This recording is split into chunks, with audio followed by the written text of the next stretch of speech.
Is Islam a religion of violence? Based on an article by Dr. Nazir Khan. The Prophet said, "Worship God the most merciful and spread peace." Muslims believe that Islam clearly condemns violence, but with so much violence committed in the name of religion, many people believe that religion itself is to blame. Some people even think that humanity would be better off without religion, and that religion hinders peace. But a quick look at history shows why this view is factually incorrect. World War I was not about religion, but nationalism. It claimed the lives of 15 million people. World War II was about fascism, and up to 80 million people were killed. Soviet atheism was explicitly against religion, but it resulted in more violence and deaths than any religious battle in human history. 62 million people were murdered under the Soviet regime. And in the past century, European colonialism resulted in the deaths of 50 million people. The bottom line is that it doesn't matter whether an ideology is religious or non-religious. Any ideology becomes a cause for violence when it is imposed by force or when it is used to dehumanize others. And dehumanization, or the denial of the humanity of others, is the step that permits killing with impunity. Today we often see people accusing Muslims of violence because terrorist groups carry out violence in the name of Islam. On the one hand, we have the mainstream followers of Islam, 1.8 billion people, who believe that Islam is a religion of peace and justice. On the other hand, we have a modern terrorist organization that is using the same five-letter word, Islam, to refer to their violent ideology. When the media uses the word Islam to refer to that violent ideology instead of the peaceful faith of Muslim families around the world, the media ends up siding with the terrorist narrative. This ignores the way 1.8 billion mainstream followers of Islam understand their faith, the mainstream followers who have the right to inform others about what Islam actually means. When we talk about Christianity, we don't consider terrorist organizations like the Lord's Resistance Army in Uganda or the Ku Klux Klan to be the true representatives of what Christianity is. Instead, we go to the mainstream followers of the faith and the consensus of their religious leaders. To mainstream Muslims around the world, Islam represents a spiritual journey towards God through worshiping Him alone and caring for all of God's creation. Mainstream Muslims believe in upholding the values of compassion and mercy as embodied in the Quran and through the practice of the Prophet, peace be upon him. The Quran is very clear in condemning acts of violence and aggression in numerous passages. But terrorists and Islamophobes alike both try to misquote a handful of verses in order to portray Islam as violent.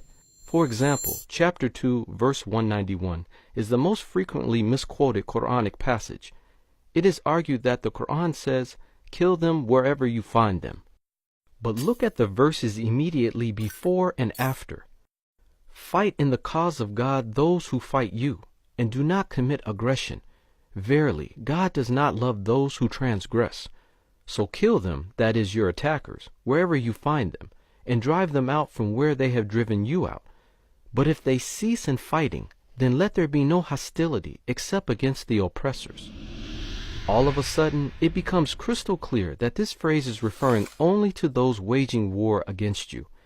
In fact, the great scholar and cousin of the Prophet, Ibn Abbas, said that this verse means do not attack women, children, elderly, or anyone who is not fighting against you.